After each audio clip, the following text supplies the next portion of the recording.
할렐루야. 찬송으로 나아가시겠습니다. 찬송가 563장 찬송 드리시겠습니다. 다 같이 박수 치시면서 찬송 드리시겠습니다. 예수 사랑하심을, 예수 사랑하심을 성경에서 배웠네. 우리들은 약하나 예수 권세만. 날 사랑하심, 날 사랑하심, 날 사랑하심, 날 사랑하심 성경에 써있네. 나를 사랑하시고 나의 죄를 다 씻어 하늘 문을 여시고 들어가게.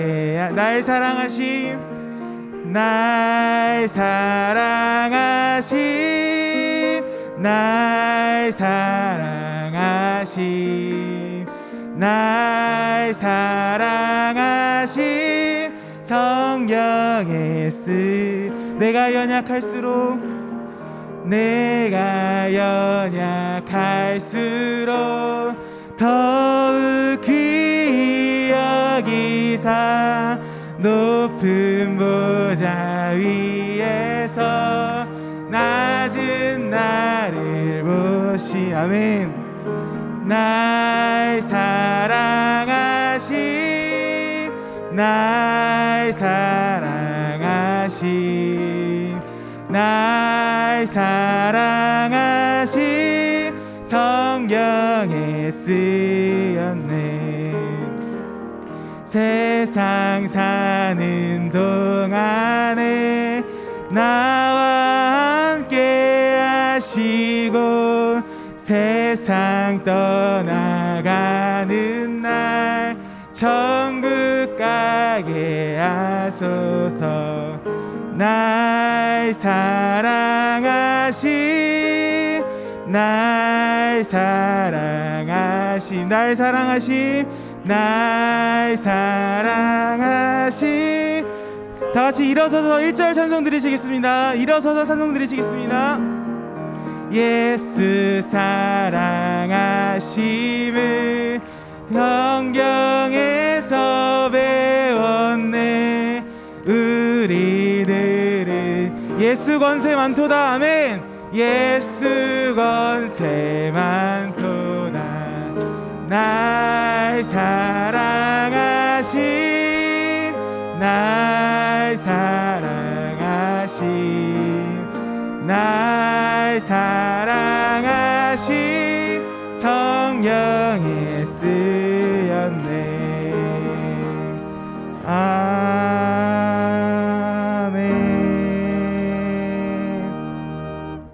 청신 3분 기도 시간입니다. 주제는 학교입니다. 청신대학교가 진리만을 가르치고 따르는 학교가 되게 하소서. 다 같이 기도하시겠습니다. 기도드리시겠습니다.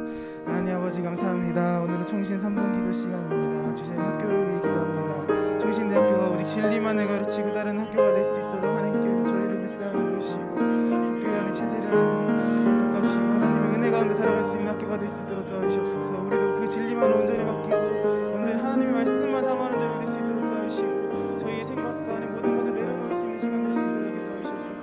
온전히 하나님께 온전히 맡겨드리는 시간 될 수 있도록 도와주시고 학교를 위해 기도하는 시간 될 수 있도록 도와주시옵소서.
같이 우리 묵상기도 들으심으로써 5월 4일 경건예배 우리 하나님께 드리도록 하겠습니다. 다 함께 기도하시겠습니다.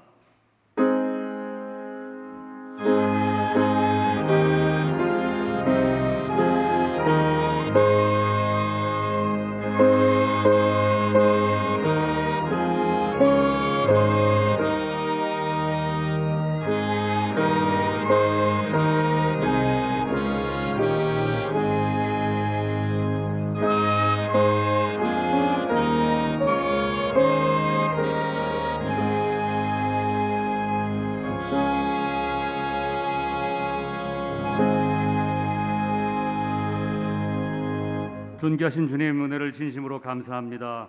이 시간도 주의 사랑하는 백성들이 머리를 조아려 주 앞에 이렇게 무릎을 꿇습니다. 저희의 기도와 저희 예배를 흠양해 주시고 이 시간 예배를 통해서 다시 한번 우리 하나님께 큰 영광 돌리는 모든 주의 종들이 되게 하여 주시옵소서. 예수님의 이름으로 기도합니다. 아멘. 전능하사 천지를 만드신 하나님 아버지를 내가 믿사오며 그 외아들 우리 주 예수 그리스도를 믿사오니 이는 성령으로 잉태하사 동정녀 마리아에게 나시고 본디오 빌라도에게 고난을 받으사 십자가에 못 박혀 죽으시고 장사한 지 사흘 만에 죽은 자 가운데서 다시 살아나시며 하늘에 오르사 전능하신 하나님 우편에 앉아 계시다가 저리로서 산자와 죽은 자를 심판하러 오시리다. 성령을 믿사오며 거룩한 공회와 성도가 서로 교통하는 것과 죄를 사하여 주시는 것과 몸이 다시 사는 것과 영원히 사는 것을 믿사옵나이다. 아멘. 자리에 앉으셔서 찬송가 38장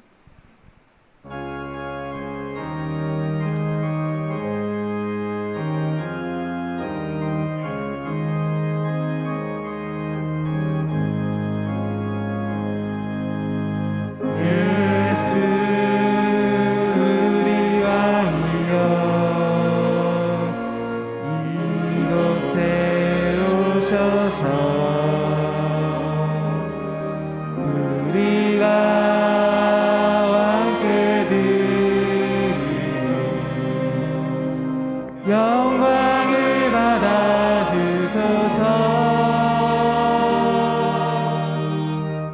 우리는 주님의 백성, 주님은 우리 왕이라. 왕이신 예수님 오셔서 찾아가사 다스리소서. 예수 우리 주시오. 이곳에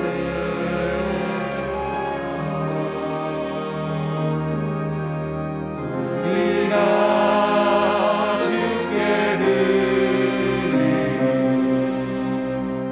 찬양을 받아 주소서. 우리는 주님의 종들, 주님은 우리 주시라. 주 대신 예수님 오셔서 이 찬양을 받아주소서.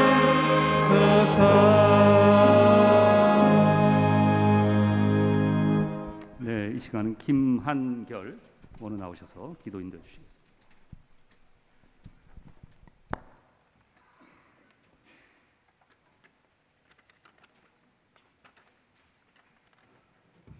주께서 심지가 견고한 자를 평강하고 평강하도록 지키시리니 이는 그가 주를 신뢰함이니이다. 너희는 여호와를 영원히 신뢰하라. 주 여호와는 영원한 반석이심이로다. 아멘. 사랑과 은혜가 충만하신 하나님 아버지, 오늘 우리를 이렇게 주의 전으로 불러 모으시고 함께 예배드릴 수 있음에 감사를 드립니다. 또한 우리로 하여금 주의 말씀을 지키고 주의 교회를 섬기는 주의 동역자의 길을 걷게 하심에 무한 감사를 드립니다. 하오나 주님, 우리는 연약하고 무지합니다. 우리에겐 주의 일을 감당할 수 있는 힘이나 능력이 없사오니 우리를 불쌍히 여기시고 우리 때문이 아니라 주의 일을 위하여 주의 백성들을 위하여 우리에게 주님의 힘과 능력을 더하여 주시옵소서. 주님, 영원의 시간 속에서 이 순간을 바라봅니다. 그저 지나가는 한 번의 예배가 아닌 주님의 시간 속에 두 번 다시 없을 예배가 되게 하시고 우리에게 그러한 은혜를 허락하시사 이 예배 가운데 한없는 기쁨과 감사를, 평안과 위로를 허락하여 주시옵소서. 세상은 난리와 난리 소문 그리고 전쟁으로 혼란스럽지만은 거룩하게 구별된 주님께 예배드리는 이 순간, 이 시간, 이 공간 안에서는 주님의 임재하심을 충만하게 느끼게 하여 주시옵소서. 하여 그 충만함이 흘러넘쳐 세상으로 하여금 주님의 몸된 교회로부터 생수가, 은혜의 강물이 흘러넘치는 것을 보게 하시사 만물 안에서 만물을 충만하게 하시는 주님의 충만함을 알게 하여 주시옵소서. 예배를 시작합니다. 정결하고 깨끗한 마음을 주시옵고 듣는 귀와 좋은 마음을 허락하여 주시옵소서. 말씀 전하시는 주의 종을 기억하사 성령으로 강력하게 붙들어 주시고 주의 말씀을 힘있게 대언할 때에 놀라운 은혜의 시간 되게 하여 주시옵소서. 이 예배가 주님께 드려지기에 부족함 없는 예배 되게 하시고 우리 예배를 기쁘게 받아 흠양하여 주시옵소서. 우리를 위하여 죽으시고 다시 사신 그리고 다시 오실 우리 주 예수 그리스도의 이름으로 기도드립니다. 아멘.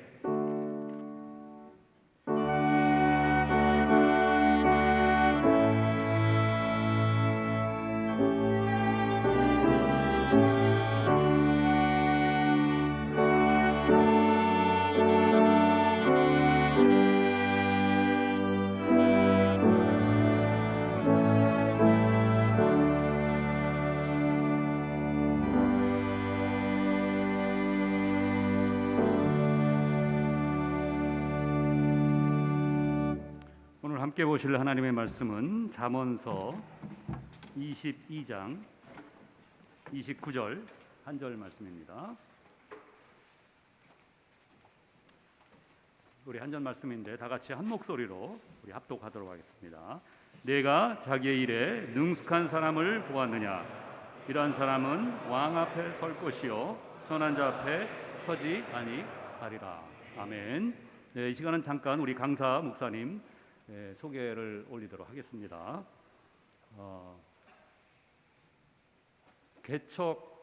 개척하셔서 담임 목사님으로 예배를 시작한 지 17일자. 17일이 만 17일이 지났죠, 목사님? 네, 만 17일자. 어떻게 보면은 우리 양지 채플에 서신 강사 목사님 중에서 가장 죄가 없으신,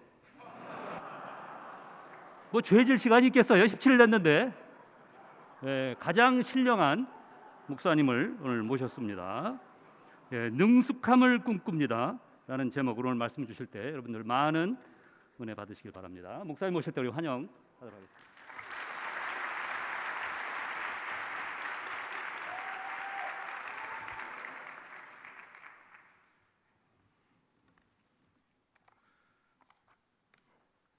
네, 할렐루야. 저는 용인 기흥구 동백동에 있는 아름빛 교회를 섬기는 김용윤 목사입니다. 먼저 이렇게 초대해 주신 우리 총신대학교 신학대학원 우리 모든 교수님 또 우리 원우분들 진심으로 감사드리고요. 아까 우리 대표기도 하셨던 귀한 원우께서 고백했던 말씀과 같이 주께서 심지가 견고한 자를 평강하고 평강하도록 지키실 것이다. 왜냐하면 그가 하나님을 신뢰하기 때문이다. 이렇게 고백하고 있는데 그 이사야의 말씀처럼 코로나로 인해서 여러 가지 힘들고 또 여러 가지 상황에 그 가변적인 상황 속에서 많이들 답답하셨을 텐데 하나님이 우리 귀한 원우분들 한 분 한 분을 평강하고 평강하도록 지켜주시기를 다시 한번 간절히 축원합니다. 저는 분당 우리 교회에서 분립한 29개 교회 중에 한 곳, 그래서 제가 용인 기흥구에 이제 자리하게 됐고요. 그래서 4월 17일 부활주일에 첫 예배를 드렸습니다. 그래서 가장 죄가 없고 사실 경험도 일천한 그런. 근데 정말 하나님이 제가 어제도 그제도 이제 제가 이찬수 목사님께 또 제가 원래 목회자로 훈련받았던 송태근 목사님께 신대원에 가서 설교를 하게 됐습니다. 정말 가슴이 떨려서 잠이 안 옵니다. 이렇게 말씀드렸더니 자기가 배웠던 학교에 가서 설교하는 게 어마어마한 영광인데 나 역시 기쁘다. 이렇게 두 분께서 다 저에게 연락을 해주시더라고요. 그래서 너무나 큰 영광이고 감사이고 기쁨입니다. 저는 이렇게 생각합니다. 우리 귀한 원우들도 마찬가지고 저도 마찬가지고 우리는 성장해 가야 하는 목회자들이죠. 근데 성경은 전체적으로 우리에게 두 가지 해가 필요하다 이렇게 이야기를 합니다. 두 가지 해. 하나는 무엇보다 은혜이고요.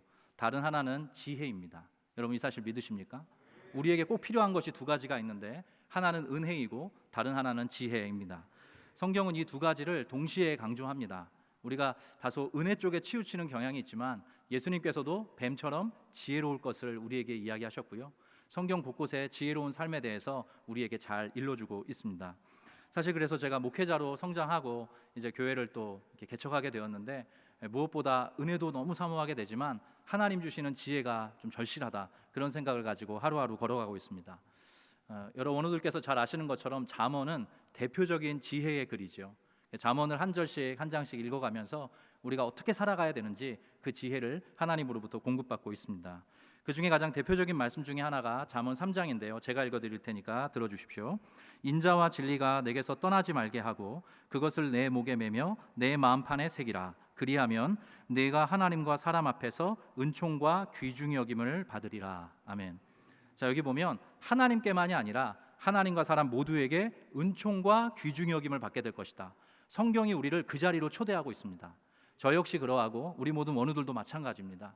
그래서 우리가 하나님 앞에 은혜를 구하고 때로 지혜를 구하면서 우리의 삶이 성장하게 될 때 하나님과 사람 모두에게 은총과 귀중히 여김을 받는 그런 주의 일꾼으로 살아가게 될 것이다. 성경이 약속하고 보장해주고 있습니다. 그래서 저는 다시 17일 때 이제 개척한 지 17일 된 담임 목사로서 사실은 아직도 이렇게 뭐라고 할까요? 담임 목사라는 생각은 잘 안 들더라고요. 부목사 때 했던 것처럼 제가 살아왔던 것처럼 그냥 하면 되겠다. 그리고 이 일을 여러분들께서 잘 아시겠지만 정말 오랫동안 이 일을 위해서 기도해 주셨던 분당 우리 교회 내의 성도들 또 외부에 많은 한국교회 성도들이 계셔서 너무나 감사하게 한 걸음씩 나아가고 있습니다. 담임 목사라는 특별한 기능, 역할보다도 늘 그랬던 것처럼 하나님께 은혜를 구하고 다른 한편으로 내가 마주한 한 분 한 분을 잘 섬길 수 있도록 하나님 저에게 지혜를 달라고 기도하면서 걸어가고 있습니다. 분당 우리 교회에서 분립한 29개 교회 모두가 그러한 걸음으로 나가고 있거든요. 바라기로는 우리 총신신대원 원우분들께서 이 일이 한국교회의 유의미한 일이 될 수 있도록 기도해 주시고 응원해 주시면 더욱더 큰 힘이 될 것 같습니다. 오늘 우리가 함께 볼 말씀은 제가 종종 암송하는 말씀입니다. 네가 자기 일에 능숙한 사람을 보았느냐 그는 왕 앞에 서게 될 것이요 천한 자 앞에 서지 않을 것이다. 그렇게 성경이 우리에게 일러주고 있습니다. 그래서 제가 설교 제목을 능숙함을 꿈꿉니다 라는 제목을 가지고 우리 귀한 원우분들과 세 가지 측면에서 우리가 성장하고 또 성숙해가고 또 능숙해져야 될 부분이 어떤 것인지 좀 한번 나눠보고 싶습니다. 먼저 첫 번째 한번 따라하면 좋겠습니다. 말씀의 능숙함. 네, 여러분 아멘이시죠? 다른 무엇보다 우리 모든 하나님의 사역자들, 하나님께 부름받은 종들은 말씀에 능숙한 사람이 되어야 합니다. 오늘 그 잠언 22장에 나왔던 자기의 일에 능숙한 자를 보았느냐 할 때의 그 능숙함은 히브리어로 마히르라고 읽습니다. 마히르. 근데 이게 구약 성경 전체에 한 4-5번밖에 안 등장하는 것 같더라고요. 제가 찾아보니까.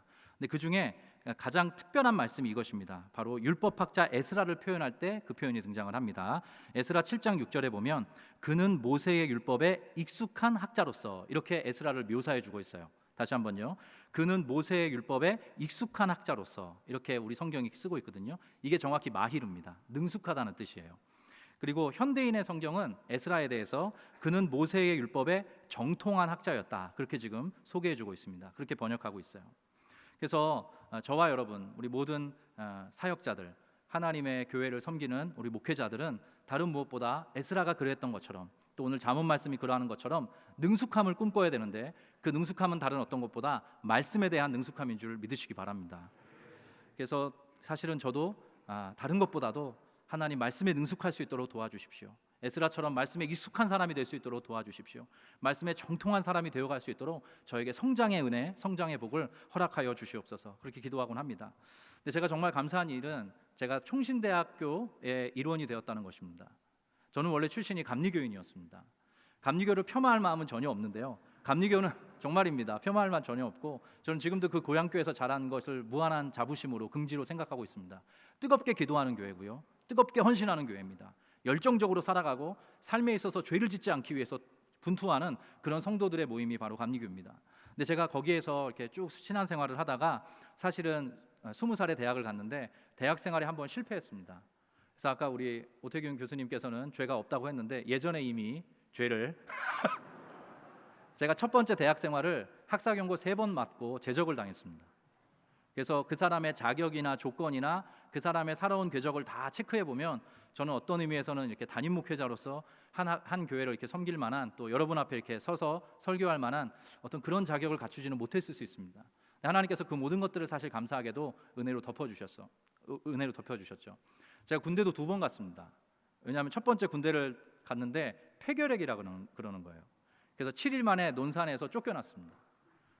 그래서 어떤 사람은 저한테 좀 악담 아닌 조언 아닌 이상한 말을 했어요. 아예 재검을 여러 번 받아가지고 면제를 받으라는 거예요. 근데 그렇게 하고 싶진 않더라고요. 그래서 제가 결핵 치료를 다시 받고, 학교는 이제 제적이 당했고, 그 다음에 결핵 치료를 다시 받고 군부대에 다시 입대를 했는데, 그 유명한 인제 원통이라는 데 가서 인제 가면 언제 오냐, 원통에서 못 살겠네, 이제 그 동네에 가서 군복무를 하게 됐습니다. 여기도 계실 거예요. 전 12사단을 나왔는데 네, 근데 하나님의 인연이라는 거는 우리에게는 우연이지만 하나님께는 필연입니다. 제가 거기에 가서 아주 특별한 목사님 한 분을 만나게 됐어요. 그분이 하셨던 호세아와 고멜의 설교를 통해서 제 삶은 큰 변화와 회복을 경험하게 됐고, 일병 때였는데 매일 밤 침낭을 뒤집어쓰고 하나님 다시 한 번만 기회를 주시면 사람다운 사람으로 살아가겠습니다, 기회를 주십시오, 그렇게 회개하면서 기도했습니다. 근데 그 주간 끝에 민간인 목사님이셨는데, 목사님이 제가 뭐라고 나오라고 하시더니 네가 나를 이어서 뒤이어서 이 군목을 하면 좋겠다 라고 콜링을 해주신 거예요. 그 삶이 쌓이고 쌓여서 여기까지 오게 됐고, 특별히 그 목사님께서는 저녁을 할 때, 제가 저녁을 할 때 책을 여러 권 선물을 해주셨는데, 그 중에 책 하나가 그 유명한 코넬리우스 반틸의 변증학이었습니다. 신대연생이 아니고 총신대 신학과생도 아닌데 무시무시하더라고요. 저는 그 책을 여러 번 읽었는데 앞부분만 반복해서 읽었어요. 그리고 나서 제가 경탄을 여러 번 했는데, 이 책을 번역한 신국원이라는 사람은 어떤 사람인가?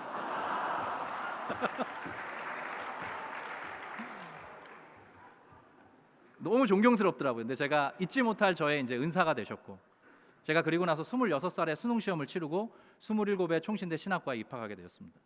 그리고 나서 신학의 모든 과정들을 마치고 목회자로 성장해서 오늘 이때까지 오게 됐거든요. 이렇게 말씀을 드리는 이유는 저의 선택을 후회하지 않습니다.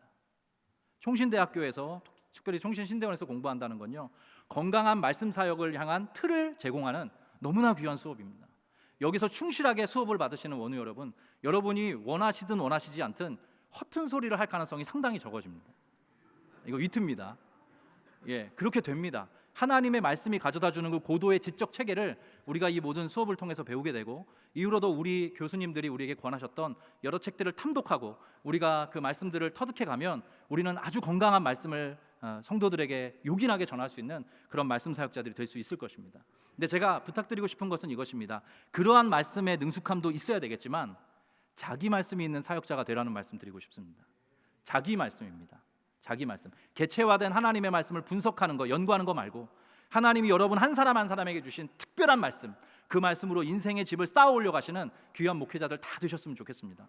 제가 지금도 너무 감격스럽고 감사한 게, 총신대학교 1, 2학년 때 김광열 교수님 수업을 들었습니다. 그때는 김광열 교수님께서 학부 수업을 하셨어요, 교리 수업을. 근데 이 교리 교수님께서 매 학기마다 이제 수업 계획표가 올라오지 않습니까? 꼭 모든 학생들이 큐티 발표를 하게 하신 거예요.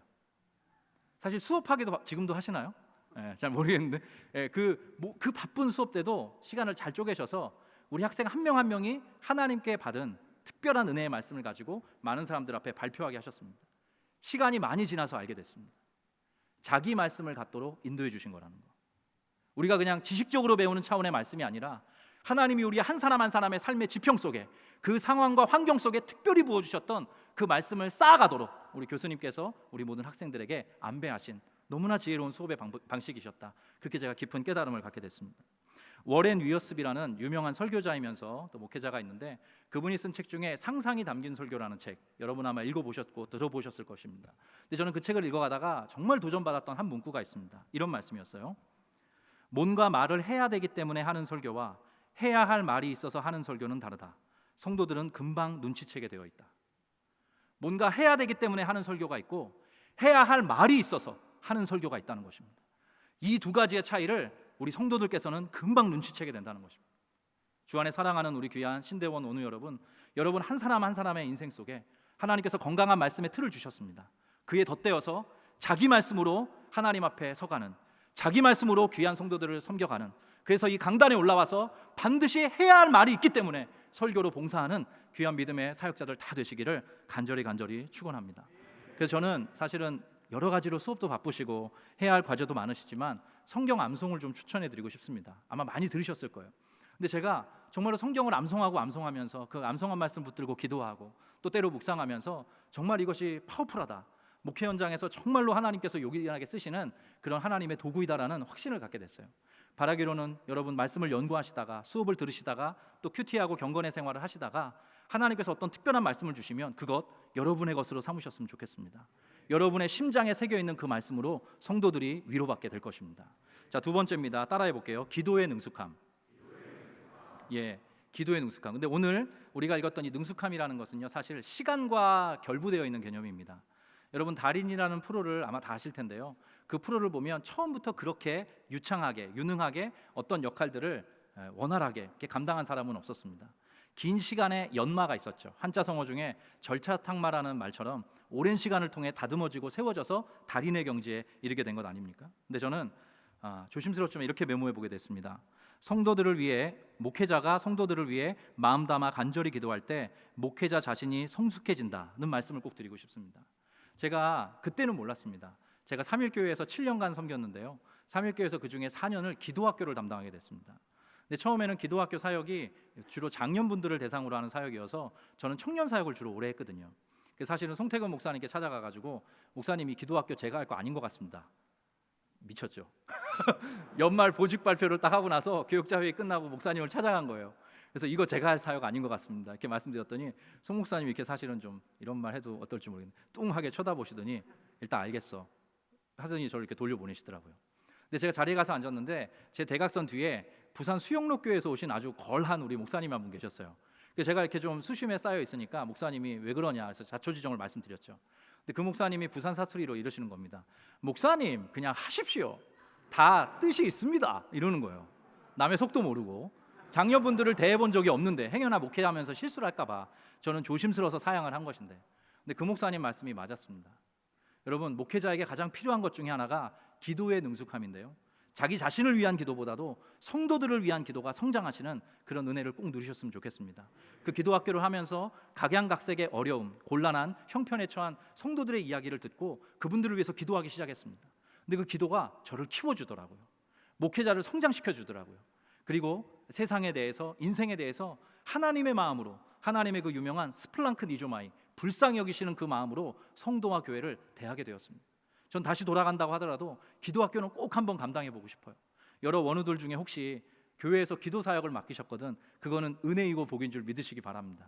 하나님이 여러분 자신뿐만 아니라 여러분이 목양하는 그 성도 한 분 한 분을 위해서 기도하라고 불러주신 자리인 줄로 믿으시고 그 귀한 사명 기쁨으로 감당하셨으면 좋겠어요. 제가 잊지 못할 일화가 있어서 나누고 싶습니다. 삼일교회를 아시는 분들 계시겠는데 여름 겨울로 2달을 선교를 다닙니다. 그리고 봄 가을로는 또 제자훈련하고 신방하고 바쁩니다. 근데 뭐 다들 그렇지만 새벽 5시 예배를 또 드려야 돼요. 전 청년 사역을 주로 해서 11시까지 제자훈련과 신방을 하기도 했습니다. 그래서 사실은 새벽에 일어나서 기도를 해야 되는데 사실 그럴 때 있지 않습니까? 기도가 잘 안 나오는 겁니다. 어떻게든 의지를 가지고 하려고 하는데 체력적으로, 상황적으로 부침이 있었던 거죠. 그래서 하나님 앞에 고민하다가 제가 좀 정상적인 상태가 언젠가 봤더니 수요 저녁 예배가 끝나면 제 컨디션이 그래도 좀 괜찮은 거예요. 그래서 어느 날부터 8시 한 반쯤이면 이제 예배가 끝나는데 9시까지는 꼭 제가 목양하는 성도들을 위해서 기도하고 일어나겠다 마음을 먹게 됐습니다. 그것도 기도학교 하다가 얻게 된 축복이죠.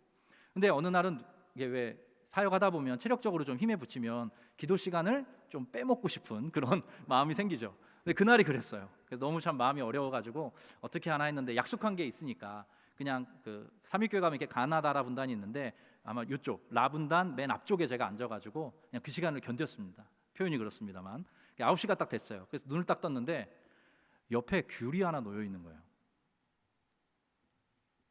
어느 성도께서 옆에 귤 하나 놓고 가셨더라고요. 그래서 제가 다시 한번 제 개인적으로 하나님 앞에 고백했습니다. 정말 목회자의 기도가 어떻게 보면 탁월한 목회자의 설교보다 성도를 위한 목회자의 기도가 더 필요하고 더 적절한 때가 아닌가 다시 한번 마음판에 새겨보게 됐습니다. 그래서 어떤 의미에서 성도는 목회자의 설교가 아니라 목회자의 기도를 먹고 사는 게 아닌가 이렇게 생각해 보게 됐어요.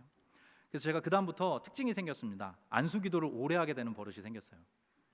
성도님 한 분 한 분이 기도 제목을 가지고 오면 안수 기도를 해드릴 때가 있거든요. 특세 때나 금요 기도회 때나 부목사들이 이렇게 돌아가면서 했는데, 지금도 어떤 한 분의 그 사연을 잊을 수가 없어요. 그날의 그 특별함을.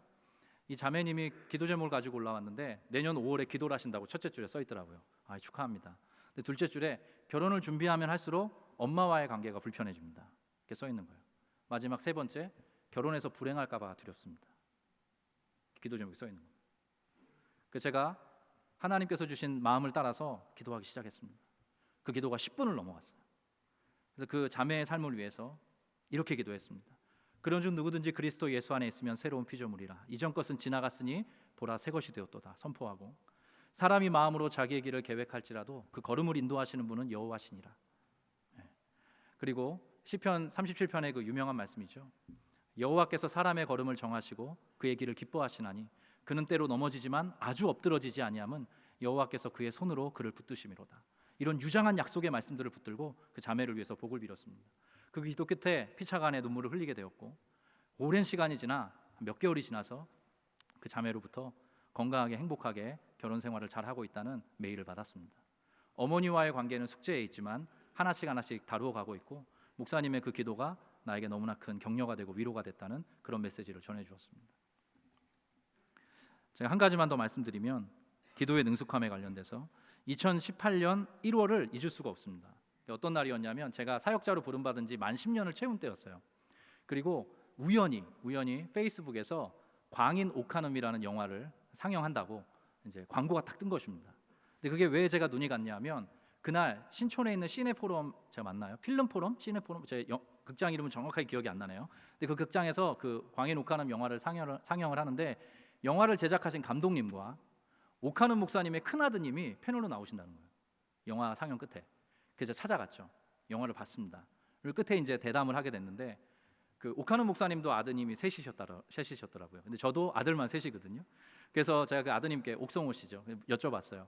우리 같은 젊은 목회자들에게 여전히 오카눔 목사님이라는 분은 큰 바위 얼굴과 같은 존경받는 분이시고, 어떻게 하면 오카눔 목사님을 좀 잘 닮아갈 수 있을까 고민하게 된다, 기도하게 된다. 혹시 우리 같은 30, 40대 젊은 목회자들에게 오카눔 목사님을 어떤 식으로 받아들이고 이해하면 좋을지 도전해 주시면 좋겠다. 제가 정중하게 여쭤봤거든요.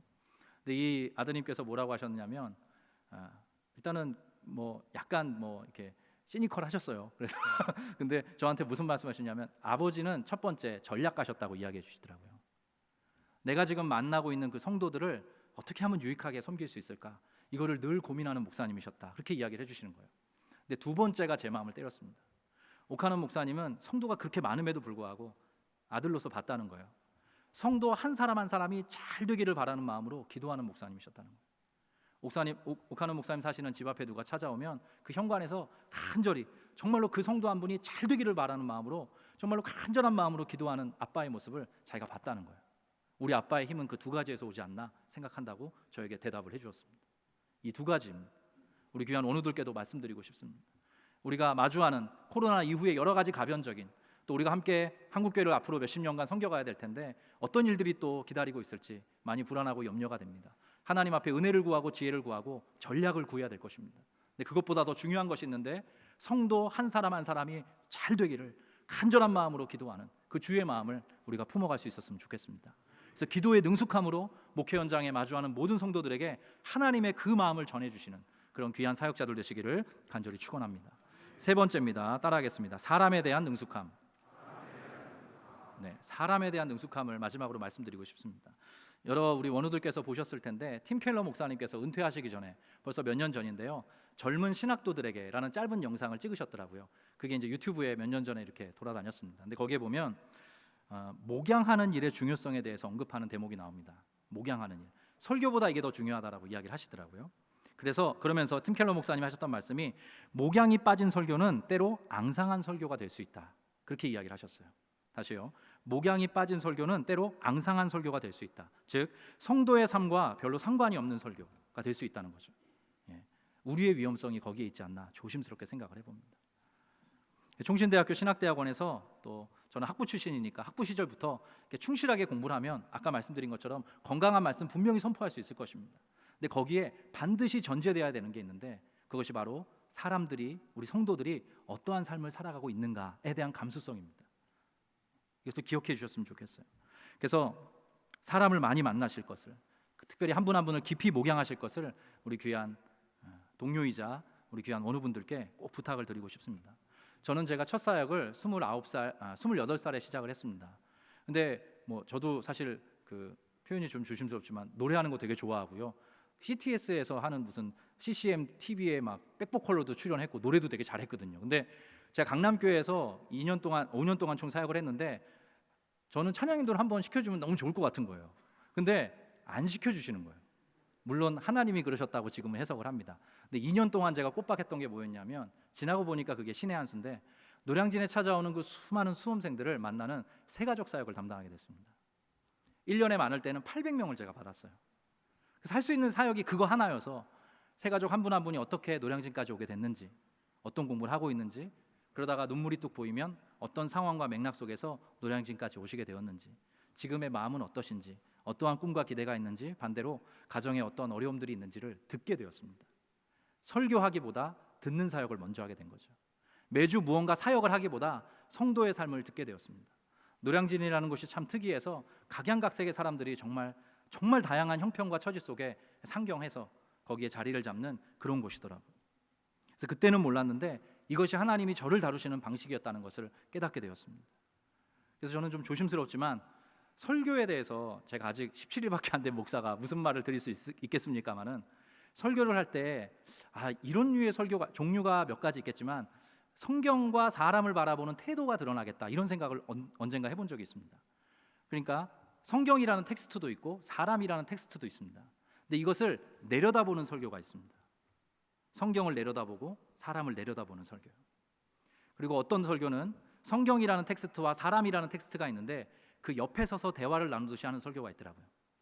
그리고 때로 어떤 설교는 성경과 사람을 올려다보면서, 아래에서 올려다보면서 하는 그런 설교가 있더라고요. 조심스럽지만 저의 견해입니다. 근데 이 시대에 정말 필요한 설교는 조심스럽지만 두 번째와 세 번째의 설교가 아닌가 생각해 봅니다. 그것을 저는 조심스럽지만 다시 해석학적 겸손이 마음속에 있는 그런 목회자들로부터 생겨난 설교이다, 그렇게 조심스럽지만 우리 원우들께 말씀드리고 싶어요. 처음에 신방을 한다고 했는데 나중에 신방이 쌓여가다 보니까 그 신방한 사람들과 그 신방했던 그 모든 성도들의 마음들이 저를 잡아주더라고요. 여러분들도 그런 것 경험하실 것입니다. 제가 신방을 하지만 신방이 우리를 잡아줍니다. 제가 영혼들을 만나지만 그 영혼들의 모든 삶과 그 스토리가, 그 가운데 스트러글하고 하나님 앞에 은혜를 구하며 눈물을 흘렸던 그 모든 스토리가 우리 목회자들을 잡아주더라고요. 내 건강하게 목회해야지, 저 성도 한 분 한 분을 위하는 목회해야지. 우리가 그렇게 한 분 한 분을 만나게 될 때 우리의 삶이 건강해진다는 거, 목회자의 삶이 건강해진다는 거, 심지어 성경과 사람을 바라보는 그 설교의 태도와 관점도 달라진다는 것을 깨닫게 되었습니다. 우리 귀한 사랑하는 총신신대원 원우 여러분, 코로나로 인해서 여러 가지로 어렵고 또 목마름이 있으셨을 것입니다. 이제 우리가 또 잘 준비해서 새롭게 펼쳐질 앞날을 향해서 이 어려워진 한국교회 상황 속에서 우리가 함께 걸어가야 할 것입니다. 바라기로는 사람에게 능숙한, 사람을 대하는 데 능숙한 우리 귀한 목회자들 다 되시기를 간절히 축원합니다. 여러분 한 사람 한 사람을 만났을 때 그 유명한 그리스도의 향기가 드러나기를 소원합니다. 여러분 한 분 한 분을 만나고 돌아가는 그 성도들의 마음속에 마치 주님이 나를 만나주신 것처럼, 조금 불경스러운 말씀이지만 주님이 나를 만나주신 것처럼 평안이 깃들고 기쁨이 깃들고 다시 한번 여호와를 앙망하는 자가 얻는 그 새 힘으로 우리 성도들이 여러분과의 만남을 기억할 수 있게 되면 좋겠습니다. 그래서 말씀에 능숙하고 기도에 능숙하고 무엇보다 사람에 능숙한 사람으로 우리가 함께 걸어가게 될 때 한국교회 많이 어렵다고들 하지만 10년 후 20년 후 사실 안 좋아졌던 만큼 좋아지는데도 시간이 필요하다 생각합니다.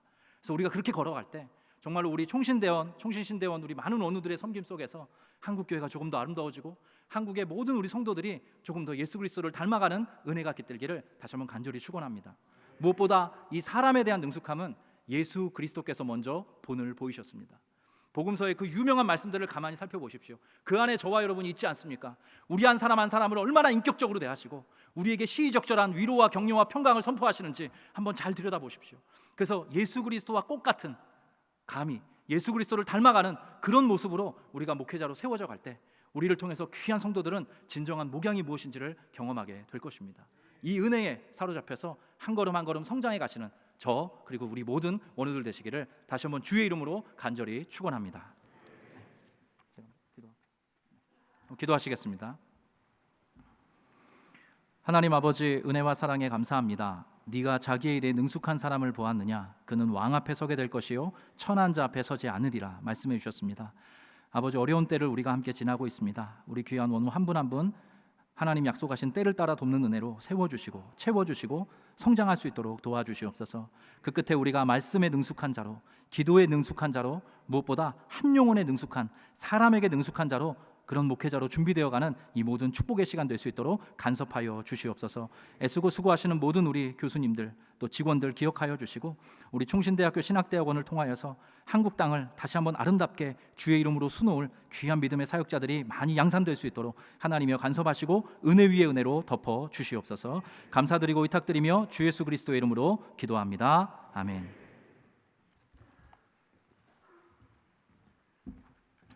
네, 말씀 감사합니다.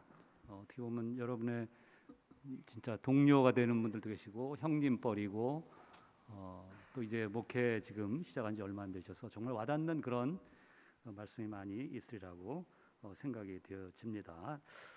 우리 목사님 기도하셨지만은 우리 다시 한번 마음을 모아서 오늘 세 가지 주신 그 교훈 기억하고, 혹시 우리 가운데 그러한 결단이 흐트러져 있다면은 다시 한번 말씀 앞으로 우리가 나아갈 수 있도록, 주님 앞에 기도로 무릎으로 나아갈 수 있도록, 옆에 있는 또 우리가 섬기고 있는 그러한 성도들, 우리의 아이들 잘 이해할 수 있는 그러한 마음을 달라고 한 3분 정도 우리 합심해서 기도 한번 같이 드리도록 하겠습니다. 하나님 아버지, 오늘 말씀을 통해서 다시 한번 우리의 마음을 주님 앞에 모아 드립니다.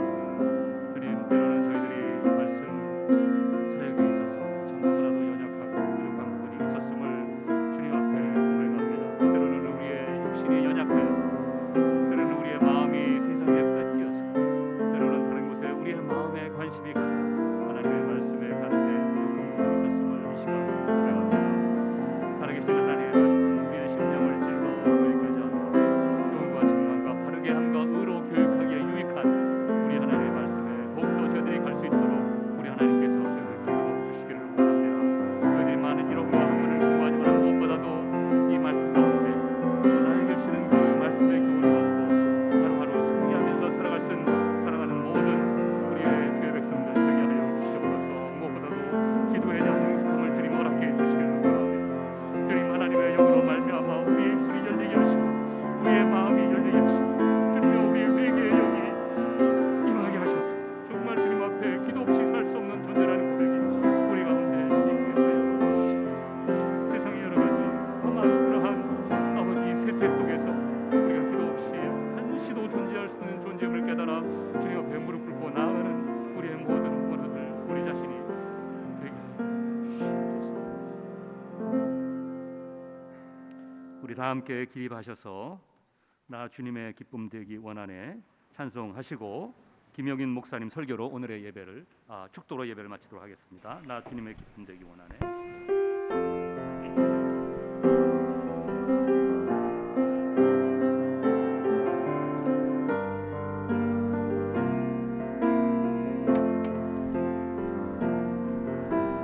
나 주님의 기쁨 되기 원하네.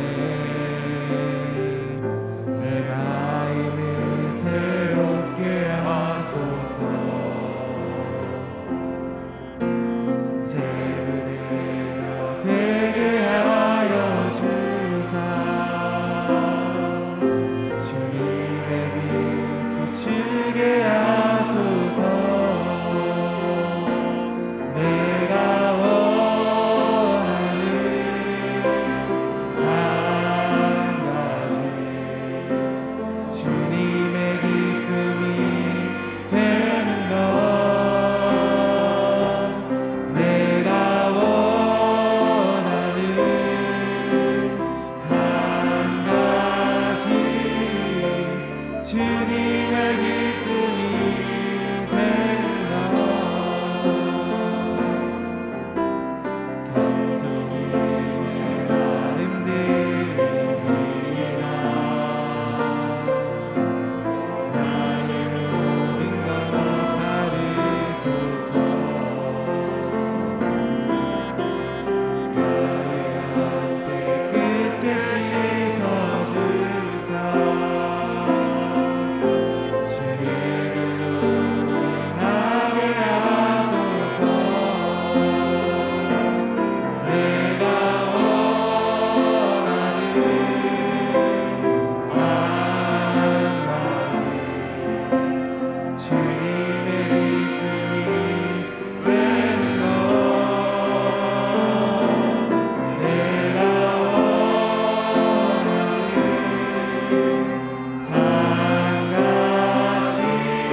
여호와는 내게 복을 주시고 너를 지키시기를 원하며 여호와는 그 얼굴을 내게 비추사 은혜 베푸시기를 원하며 여호와는 그 얼굴을 내게로 향하여 드사 평강 주시기를 원하노라. 사랑하는 자여 내 영혼이 잘됨 같이 내가 범사에 잘되고 더욱 강건하기를 내가 간구하노라. 주 예수 그리스도의 은혜와 하나님 아버지의 신실하신 사랑하심과 성령님의 내주하시고 교통하시며 우리와 늘 함께 하시고 우리로 능숙한 자로 주 앞에 쓰임 받도록 이끌어 주시는 그 인도의 역사가 오늘 이렇게 함께 모여 예배하고 경배하는 모든 총신신대원 원우 한 분 한 분의 삶에 또 귀한 학교와 애쓰시는 모든 교직원 여러분들 위해 지금부터 영원토록 함께 계시기를 간절히 축원드리옵나이다. 아멘.